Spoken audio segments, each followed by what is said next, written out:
$1 million on the line in the juvenile turf. And we bring in a man, an international racing expert. But I believe, if I remember correctly, this race is a particular speciality of his.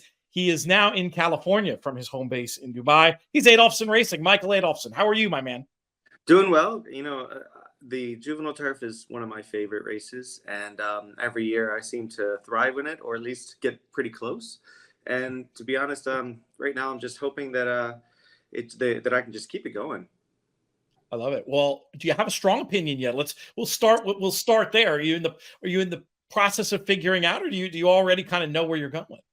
I'm leaning certain ways, but I'd like to see the horses in person. It's getting to that point. It's kind of like last year where I was leaning different ways, but as soon as I saw Victoria Road in person, it was over. So it was, but this year I've narrowed it down to a couple of them, and even one that on the a couple of the long shots I think I want to see in person as well that are local. Great. Well, we'll be talking to you about that, holding your feet to the fire selection-wise as we get closer to the Breeders' Cup. But from this far out, I feel like the discussion of the juvenile turf probably should begin with our friends from Coolmore. Would you agree with that assessment? What do you think of their contingent? I mean, the race goes through them. They have the first and second choices, I believe, in the market right now. Unquestionable is probably the best of theirs on paper, at least. And he's going to be extremely tough. He comes out of the perfect prep race. I love 7 furlong Longchamp races leading into 8 furlong American races. It was a fast race he comes out of. He ran extremely well. He's a bit push button, and he was coming off a layoff, so he should move forward off of that run. River Tiber, their other one, I wouldn't be shocked if he's at 6-1 right now on the market, and I wouldn't be shocked if he cuts in half from that. So get on him if you like him. I think that Mountain Bear is a little bit outclassed, but he comes off a really nice win. So I think they're just trying to strike while the iron's hot with him. He's going to be a little bit up against it. And Johannes Brahms has to step up his game, but has proven in all 4 of his starts that he's very consistent. You see these Aiden O'Brien horses come that aren't even, their number 1 seed. Often they'll finish in the first 4, first 5. They're just good enough to take a piece home. So if you're go into your exotics, don't leave out his long shots. I was going to ask you about Mountain Bear. I mean, the form bears some resemblance without having specifically looked at it, but it's clicking a box in my memory of looking a bit like Hit It a Bomb back in 15. But there weren't other huge A-teamer types like we're seeing, in my view, with River Tiber and Unquestionable here. And that does make me wonder if he could be wanting for class. Where do you sort of land on Mountain Bear from this far out, and include? I'm not gonna. He's not an A horse for me at all. I think he's a C at best, and I think he can get a piece of this rallying from far back, and I think that's going to be his goal. But this is not Keeneland. The last to first rally and miles on the grass is not as kind. You have to do what, say, Caraconti did in the mile a few years ago, which is hit every seam perfectly from 3/4 of the way back. So it's looping around is not as effective in this race, and I think that you have to have horses with a bit of pace, and if they're sprinter types that can settle a little bit, I think that works really well. We saw Wesley Ward's horse win this race with Frankie a decade ago. Hootenanny, with that similar profile. But yeah, I think that the top 2 for Aiden are head and shoulders above the second 2. But the second 2 they're not bums. They are ones that I think will finish in the first half of the field. I think I wouldn't be shocked if all 4 finish in the first half of the field. Any ability from this far out to try to separate Unquestionable and River Tiber, or is that the kind of decision we'll be making as we get closer to the time? I mean, this is lazy, but I'm going to see where Ryan goes. Right. So, and that'll tell us, and try to look for some interviews with him, or even talk to him ourselves and be like, why did you choose this horse? Not that he's going to be forthcoming, but I think that there's an angle there where you see where he really is leaning, because he was very high on River Tiber around Ascot, and everybody was the talk a bit there. And he rode him like a horse he had no doubt whatsoever that he was going to win, even though he won by a head. So, so it was that horse is obviously, and any horse that goes into the middle park is highly thought of by Aiden. To me, I think that Unquestionable fits the profile a little bit better of the horse that wins this race. He's a little more handy, I think, and he'll put himself where he needs to go.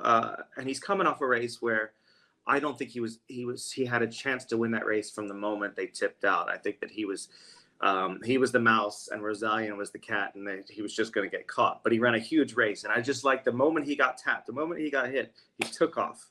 And that's what I want to see, because this stretch is a whole lot shorter than the 3.5 furlongs at Longchamp. Yep. Not a lot of time to get going. What of the Godolphin runner in here? Appleby's success, well known. What do you think of Legend of Time? I love him. Well, I think I love his price. He's like 8 or 9 to 1 right now, and I don't know if we're going to get that in pari-mutuels. But I think he's getting. To me, that tells me that he's getting now 10 to 1. He's getting a bit of respect despite his lower numbers. He's only raced twice. I think, at the beginning of September, he had a very nice win that was much better than the margin shows.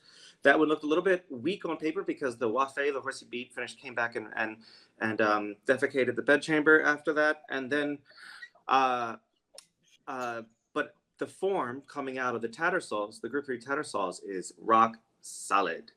The horses that beat him finished second and third in the Dewhurst. So, and he was running through the line. This horse is just figuring it out. I think that he's handy enough and agile enough to be in the right spots. He fits more along the lines of the Galileo colt that Charlie won with. Name is escaping me. A few years back. I almost have it, but I don't want to guess wrong. I know who you mean. Yeah, and I think that he's going to be. I think he's going to be right there. I think if he's throwing him on the plane, considering how deep his army is, I think that he thinks highly of the horse. The only thing I worry about, he has to see the stars. He's out of a mare that we know from Roger Atfield and Kissable. Yep. And she was an 11 furlong, 12 furlong mare. See the stars horses are 10 and 12 furlongs. Is a Santa Anita glorified 7 furlongs going to be a little sharp? Yeah. So either, and also he's going to have to be pushed a little more than he ever has, because his first 2 races, you can tell William was kind of babying him and just trying to teach him. He's very green. But as soon as he asked him, as soon as the horse figured it out, he's on it. So I just think that if he's moved forward again and Charlie's like, this is the one that goes, 10 to 1 looks lovely. Interesting. Sounds like that might be your lean from this far out at the prices. I'm leaning there, but as soon as like the market kicks in and he shows up and UK punters are on the grounds there for Coral, etc., and all of a sudden where they're tweeting about it and he's 4 to 1, like then I'm just gonna be like, well, I should have jumped on it when I could, and I probably am, to be honest. I'm gonna jump on the 10 to 1, just because I think it's probably twice what he'll go off. We obviously have to spend some time talking about the local hopes. Do you give any of them a chance to upset this foreign brigade? There are 2 long shots, I think. I mean, we obviously have to talk about the ones that have done well. Agate Road has very few, flaws, except for the fact that he doesn't like to break and he's a bit slow getting to the game. I think that Carson's Run's a decent horse. These are animals that have earned their way into the spot. But I think that watching trip notes in this, I would definitely take out of all the horses that in the major preps, I think the most impressive to me was, and he's 50 to 1 right now, is Tok Tok. I think I think he was easily the best horse probably in the Bourbon. I don't want to say easily like it's the biggest thing ever, but I do think that he was probably the best horse in the Bourbon if he had a clear run. And I love that even though he had a lot of traffic, the horse was trying to go through.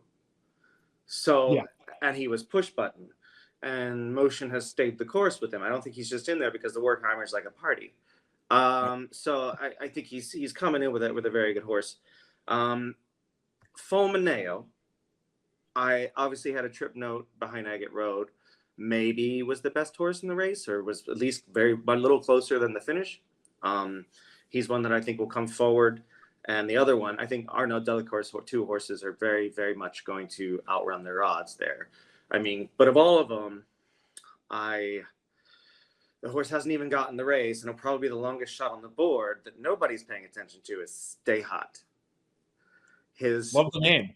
The name's probably going to ruin his price. But I think if you're looking for a bomb to throw into your top 4 that will probably run well and looks like a serious horse, Stay Hot to me ran a better race than his maiden than any of the horses in the prep in the Zuma Beach.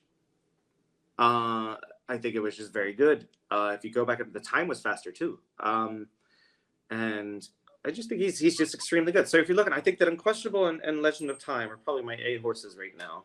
Under them, I'm going to put River Tiber, but I'm going to watch the market. If somebody gets cold, that obviously shouldn't be, I'm probably going to lean that way because I go for value over everything. And underneath of them, I'm going to put my long shots. I got Stay Hot. If he draws in, he's first in the reserves. Talk Talk and Fulmineo and Air Recruit. So some ideas for a big trifecta potentially, even with the fancied O'Brien runner in there. That's going to pay if it comes in. And we'll check in with you again as we get closer to the time when you are on the grounds and formulate some more opinions. But really appreciate your time today, Michael, and look forward to seeing you in a couple days' time. Thanks so much. Let's make some money again.